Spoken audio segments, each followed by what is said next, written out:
Kamala crash. We're going to have a crash like 1929 if she gets in. It will not be pretty. Thank you. Joe mentioned, I don't think they're going to go 50, but even anything, maybe even around consensus could get them to move, because the labor market tends to be a lagging indicator. Jobless claims are low, but the recipiency rate is also historically low. People aren't filing claims. So that makes me more cautious that they're giving the right message. The fact the rate is up 90 basis points from its cyclical low is important. You've always had recession when that's happened. Yes, employment has still been positive, but we've noticed in the past, you go back almost every cycle except one, unemployment starts to go up and other people enter the workforce because there's stress, and that generally precipitates broader weakness. So we're pretty negative on the economy. I think it's been weak for a while. I think the numbers have been overstating things. Is this a completely separate event we're witnessing now from what we saw 6 weeks ago with the growth fears? Because it feels like we didn't get that totally behind us. I would agree. I think that was the start of a high volatility cycle for the market.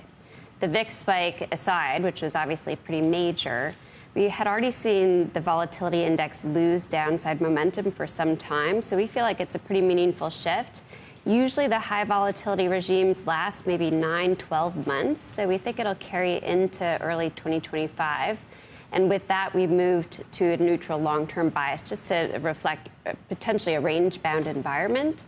And I do think we're in store for a seasonal correction. So that would suggest that first pullback maybe was a little bit of a foreshadowing of things to come. The fact that we saw the 2-10 spread go positive today, what does that signal about the state of the markets? And at a time where you have growth fears and recession fears pricing into the bond market, how do we think about this as an indicator? My friend, Jim Bianco, I think was among the first to point out that what matters with the yield curve is not so much whether it is inverted, that is to say whether long rates are higher than short, but rather what matters is the time in which it uninverts, in which the short rates fall under the longer rates.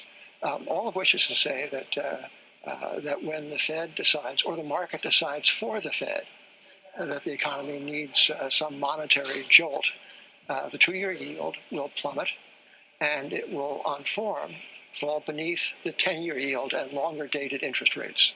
And the uninversion is this inflation, this sometimes reliable, like all other indices, sometimes reliable recession indicator.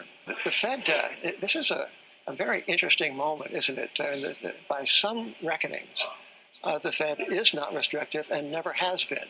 The Fed's own financial conditions index, the one produced by the Chicago Federal Reserve Bank, has never once registered stringency since 2022 when all this tightening began. But you can see evidence of stringency in, for example, the sharp rise in bankruptcies in the first half of this year. You can see it in the fact that, according to a survey by Lincoln International, in the second quarter, of like 5,500 private equity firms, 2/3 of them showed that they bore interest expense or debt service costs greater than free cash flow.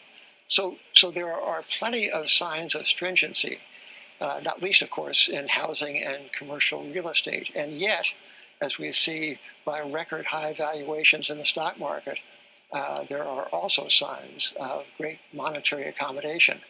So the Federal Reserve, of course, has an impossible job. It kind of asks for it. It deserves it. But it is not meant to be, but it has become a central planning outfit as much as a classical central bank. And we get another school incident. And I had a friend that was watching television and caught 4 wonderful clips that he sent to me. And then I had Patreon members send me clips and one piece it all together. And I'm going to put it in the Patreon. But guys, let's get into the video. Welcome to the Crypto Teacher. And I come back with that video just to make you think. Don't forget to like and subscribe to the channel. And make sure you're joining the Patrons. If you're not a part of the Patrons, make sure you're hitting the Cash App. And guys, make sure you go to TikTok, like, and follow. And we have Trump says Kamala is going to bring the 1929 crash. and it's incoming. And guys, it doesn't matter whether it's Trump or Kamala. It's going to happen. We're already in a Great Depression, but they have to bring the West to their knees in order to accept this fourth industrial revolution. Remember, they caused the problem, wait for the reaction, and run in with the solution. And these robots, algorithms, and drones and crypto has been ready for over 20, 30 years. All they need is that crisis. All they need is the people begging to bring it in. And remember, the crypto teacher told you. And now, all of a sudden, all the media channels, all these stock channels now saying the economy is in bad shape. Now they're admitting that they're seeing the holes. And we have the yield curve now uninverts. And remember, guys, we still have inflation here. Inflation hasn't went anywhere. When we're doing regular shopping, we see it in the rents. We know it's not going anywhere, but debt for the consumer just keeps rising. And like I stated, that's all we keep hearing is if we're going to get a recession, guys. We've been in a recession, and if we're going to get a Great Depression, but we're in a Great Depression right now. I've done plenty of videos on it. And then we have Walmart, that's right, teams up with StockX, selling Kendrick Lamar shoes. And the only thing Walmart is becoming is a one-stop shop just like Amazon. All this is set up for the Metaverse. Walmart video was one of the first Metaverse videos that we've seen, and that video was old. So like I tell you guys, this is a plan. It moves in phases. And remember, the crypto teacher told you, because he knows. When it comes to the NWO, it's all planned out. You have a wonderful day. Give an example, the Kendrick Lamar shoes, right? So we see a lot of people going after coveted current culture items. StockX, if you know about them, they sell sneakers, they sell collectibles. And we, Walmart Marketplace, is the first destination they've come to list their assortment. So we're starting them next week with hundreds of SKUs, and we plan to expand that to tens of thousands. So now, as a customer of Walmart, and guess what? You can buy a grocery, you can buy a fresh food, you can buy any assortment you want. You want to buy luxury fashion items from us and trust, the same trust and convenience that we bring. Going to a different economy, and we're going to be learning more about that as we go, but clearly, we're learning that things can be done from remote locations. We're learning that technology can replace people even more than we thought. We're not going back to the same economy. We're recovering, but to a different economy, and it'll be one that is more leveraged to technology. And I worry that that is going to make it even more difficult than it was for many workers. In Silicon Valley, and my friends who work in technology know that what we did to the manufacturing workers, we are now going to do to the retail workers, the call center workers, the fast food workers, the truck drivers, and then even bookkeepers, accountants, insurance agents, lawyers, and on through the economy. So what happened to the manufacturing workers is a very clear sign. And so we'll import Chinese-based CBDC technology. So it's going to be CBDC in a box provided to you by the People's Bank of China. But every stock, every bond, every currency, every commodity, every piece of art, every private business, every piece of real estate will eventually be a token on a blockchain, an entry on a ledger, permanent and immutable. We will have truth instead of trust, and we will save over $7 trillion a year. 6 to 8% of global GDP is wasted by the friction of the trust industry that's necessary when you have dual entry accounting. With triple entry accounting, which is what a blockchain is, we get rid of all of that friction. It's a beautiful future. Like what you see in China and their social credit scoring systems, right? If we get identity wrong, it could be a tool to enslave humanity. And if we get it right, it could be a tool to liberate humanity. And as an American, I'm obviously rooting for the one that's on the side of freedom. Bitcoin is an international asset.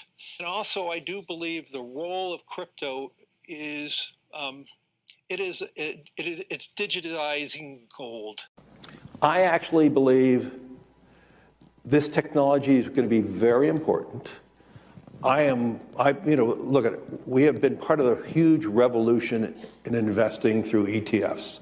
We believe that ETFs will be changing the whole way we invest. Many people still use it as a means, people are investing it for indexing. No, the majority of people who are putting money in in ETFs are active investors that are buying exposure. The entire bond market is being transformed as we talk right now. I believe the next generation for markets, the next generation for securities will be tokenization of securities. We will, and if we could have that distributed ledger that we know every beneficial owner, every beneficial seller, we all have our code of who's buying, who's selling, instantaneous settlement. And think about it, it changes the whole ecosystem. Chinese bank ICBC has been hit by a ransomware attack, and the U.S. Treasury market, as a result of that, has been disrupted. This, according to the Financial Times. We're getting more right now with Bloomberg's Shonali Bassick. Shonali, what do we know? Listen, we have the Financial Times now reporting that ICBC, one of China's largest banks here, was hit with a ransomware attack. And remember, they're a very significant intermediary in the Treasury market. The SIFMA has told its members that this has been part of the reason here that the system is kind of clogged up, if you will, during that auction that we saw a little bit before. The attack had prevented ICBC, according to the Financial Times, from settling Treasury trades on behalf of other market participants. A large executive at a major bank also telling the paper that such a large party on the fixed income clearing corp creates major concerns, potentially impacting the liquidity of Treasury markets. Now, it was not just a poor auction. It was absolutely lousy, and you know, when the dealers have to step in to save a Treasury auction, that's a rare occurrence. And Cryptoteacher and the new World Order book, plus the 3 kids books, is time to re-educate. Also, new to cryptos, Coinbase, Bitrue, Binance. Do not forget book links and crypto links are in the description. The stock channel, guys. Don't forget to go like, subscribe, spread everywhere. You have your Kobo, your chip stocks, your banking, your gaming. While everybody's sitting at home, get on stocks, the Seaver, the biotech stocks. And while everybody's at home wishing, they were still getting that free money. What are they doing?